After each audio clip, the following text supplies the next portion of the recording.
pagi hari ini kita akan belajar tentang kesetimbangan kimia. Nah, berdasarkan arah reaksinya, reaksi kimia itu ada dua jenis. Yang pertama adalah reaksi irreversible atau reaksi yang berjalan satu arah. Contohnya adalah reaksi C2H2 ditambah O2 menjadi CO2 plus H2O. Di situ reaksinya anak panahnya ditandai dengan hanya satu arah ke kanan. Nah, reaksi yang kedua yaitu reaksi reversible atau dikatakan reaksi dapat balik atau reaksinya berjalan dua arah. Tandanya apa? Tandanya anak panahnya ada dua, ke kanan dan ke kiri. Contohnya reaksi N2 ditambah H2 menjadi NH3. Nah, produk NH3 itu bisa bereaksi kembali menjadi N2 dan H2. Nah, yang dikatakan reaksi kesetimbangan itu adalah reaksi reversible, yaitu reaksi yang dapat balik. Ciri-ciri reaksi setimbang yaitu 1. Secara makroskopis reaksi berhenti, namun secara mikroskopis tetap berjalan. Yang kedua, jumlah reaktan dan produk selalu tetap. Dan yang ketiga adalah laju ke kanan sama dengan laju ke kiri. Berdasarkan fase zat yang bereaksi, reaksi kesetimbangan itu ada dua jenis. Yang pertama ada yang namanya reaksi homogen. Apa itu reaksi homogen? Yaitu reaksi di mana fase zat pereaksi dan hasil reaksinya adalah sama. Contohnya reaksi N2 ditambah H2 menjadi NH3. Terlihat di situ semuanya dalam fase gas. Nah, yang kedua ada yang namanya reaksi kesetimbangan heterogen. Yang seperti apa? Yaitu reaksi yang fase zat pereaksi dan hasil reaksinya berbeda. Ada padat boleh, ada gas bisa, ada larutan bisa. Contohnya di situ reaksi CaCO3 solid menjadi CaO solid plus CO2 gas. Nah, di situ ada fase solid dan fase gas.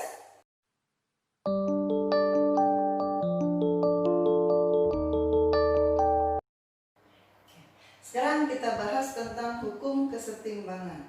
Nah, hukum kesetimbangan pada saat setimbang, maka perbandingan zat-zat produk dipangkatkan koefisiennya terhadap zat-zat reaktan dipangkatkan koefisiennya itu mempunyai nilai tetap pada suhu yang tetap.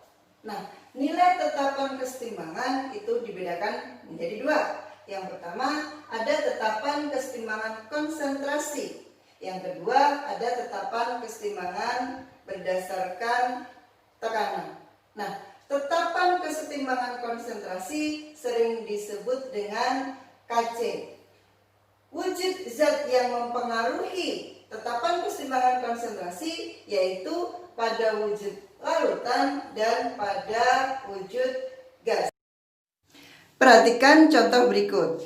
Reaksi 3A gas ditambah 2B solid menjadi 2C gas ditambah 2D gas. Kc dapat dituliskan menjadi konsentrasi C kuadrat dikali konsentrasi D kuadrat dibagi konsentrasi A pangkat 3. Terlihat di situ konsentrasi B tidak dituliskan karena B dalam keadaan solid. Nah, sekarang kita belajar tentang hubungan harga Kc terhadap beberapa reaksi. Yang pertama, kalau ada reaksi itu dibalik, maka harga Kc-nya menjadi 1/Kc.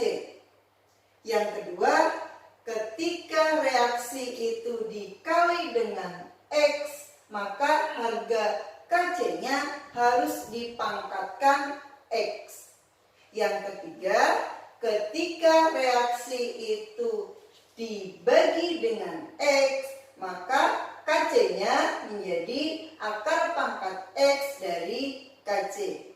Dan yang keempat, kalau ada beberapa reaksi dijumlahkan, maka harga K-nya sama dengan harga K reaksi-reaksi tersebut dikali.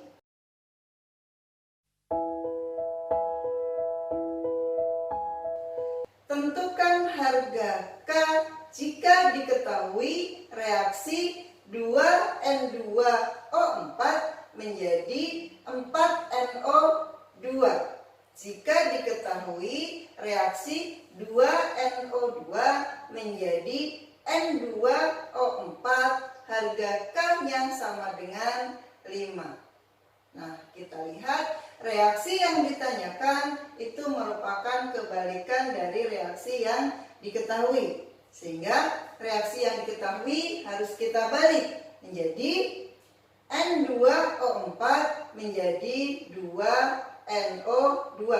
Sehingga karena reaksinya dibalik, maka harga K-nya menjadi 1/5. Nah, perhatikan reaksi yang ditanyakan adalah 2N2O4. Sedangkan ini baru 1 N2O4-nya. Sehingga harus dikali 2 menjadi 2N2O4 menjadi 4NO2.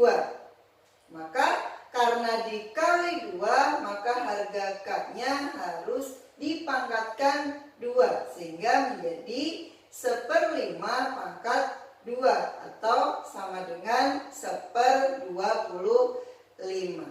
Demikian pelajaran kita pada pagi hari ini. Mudah-mudahan kalian bisa tetap semangat ikuti protokol kesehatan, memakai masker, mencuci tangan, dan selalu menjaga jarak. Terima kasih, sampai jumpa pada pelajaran berikutnya. Assalamualaikum warahmatullahi wabarakatuh.